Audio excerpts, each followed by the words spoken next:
What's up guys, today I'm going to be going over the new exotic sword, the Lament, and I'll be breaking down how to get this new exotic, all the DPS numbers you'll ever want to know, then also comparing it to a few other things in the game, and overall just how good it is in PvE. And by the thumbnail, you probably are guessing it's going to be really good. Before we get into the video, I just want to say thanks for all the support which you feel so far. You guys have been crushing it.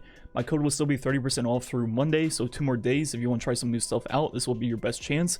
My favorites right now are the Sonic Peach Rings and also the Sour Chug Rug. Like I said, you guys have been crushing it, and let's keep it up. So first, how to get this weapon. Now that the Deep Stone Crypt has been completed, you can go to the gunsmith and pick up the quest line, and it will start right here, and you have to find dead Exos on Europa, and there'll be 3. So I'm going to show on the map where I'm at for all 3 of these dead Exos. There'll be 1 pretty much in each area of Europa. So the first one will be right here in this corner by the little like ramp.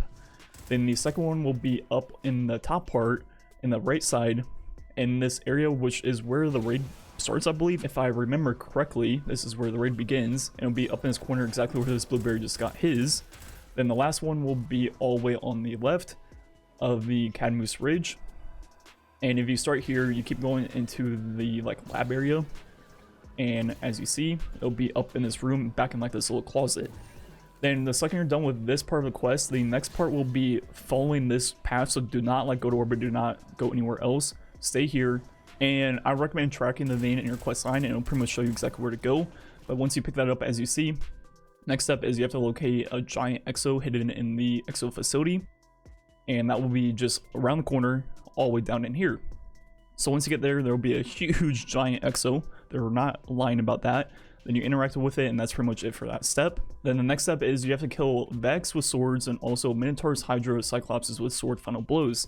So the best way to do this is with the Vex Law Sector on the left side of the Cadmus Ridge, which is called the Perdition, I believe. And if it's the Master Law Sector, you can do that to get full ammo. But pretty much what you want to do is just the regular version. That way it's not like high level.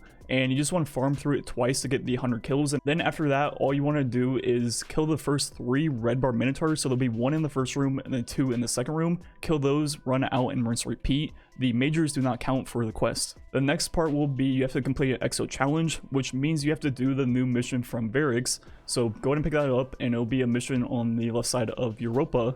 And once you're done with that, this step will also auto-complete. So if you're confused what to do there, that is what you do. You have to first do this questline first to auto-complete that step of the exotic questline. And as I mentioned, it's on the left side, and all these missions are really cool. Try not to spoil too much about them. Definitely go ahead and enjoy them. They are really cool. And once you do the Barracks mission, which is only just the single mission, the next step for the exotic will be defeating Vex with Finisher. So back to the Law Sector we were using, and it's gonna be like roughly 50 red bars or probably like 20 majors. So I just went through with Devour and just finished pretty much everything, and it took maybe like 2 runs. Then the next step is you have to load up the new strike, the Glassway, and you pretty much just play through the strike as normal. Then in the boss room at the beginning of the boss fight, there will be a harpy that spawns in, and it will be towards the front of the room when you first come in. So you do that, and you get the piece of the sword, which you take to Banshee. So he looks at it and says, "Oh, hey, here you go, I fixed it," or something. I'm just making it up as I go. I don't know what happened. I don't really pay attention. But pretty much what you do is then go search a Lost Sector, which is the top one on Europa. Doesn't have to be the Master or anything like that, just the normal Lost Sector. Go ahead and do that, and once you kill the boss and open the chest, you will get the final part of the sword, which you have to take back to the Exo. And this time you don't have to drive all the way there. This time it will be a mission, which will start right next to where we're at right here on the map. And once you do that, you kill a bunch of ads, then you get the sword, then you kill a bunch of ads with sword, and you're done. So now looking at this new exotic sword, this scene is crazy. So starting with the exotic perk, Banshee's Wail, press melee, hold to rev the blade, increases damage, shield bypass, and adds shield piercing to all attacks, gain stacks when dealing damage with revved attacks. Additional stacks increase the damage and damage resistance of heavy attacks. Then this sword also has Tireless Blade on, which will help with ad clear. Then the second main perk, Revved Consumption, damaging a combatant heals the wielder. So first look at the sword. If you just do normal attacks, it's just like a regular legendary sword. But the thing that makes this one special is if you hold melee, you rev the blade like a chainsaw, and as you see, as you do that, it will take the sword energy. But pretty much what you have to do is just rev it, and you see the buff pop up right when you do that. And once you do that, all you have to do to keep it revved is do damage. And as you see, the light attack is pretty much 3 little attacks in one. And the second we stop doing damage, the blade loses its rev. So to keep the blade revved, you have to combo these attacks one after another. And as you do that, as you see, the stack keeps going up and up and up. So if we do it 3 times now, the buff will go all the way up to ×9, and that is where it will cap out. So any attacks after ×9 will just keep the rev going. And one thing you might have seen throughout this gameplay is even with the light attacks while the blade is rev, it takes the sword energy just like a heavy attack would. So we can do roughly 6 before it runs out. But we can also do a heavy attack while the blade is revved, which will do a lot of damage instantly. So looking at that first, if we do 4 light attacks and get to ×9 and then finish it off with a heavy attack, that will do a huge chunk of damage instantly right before we lose our entire energy.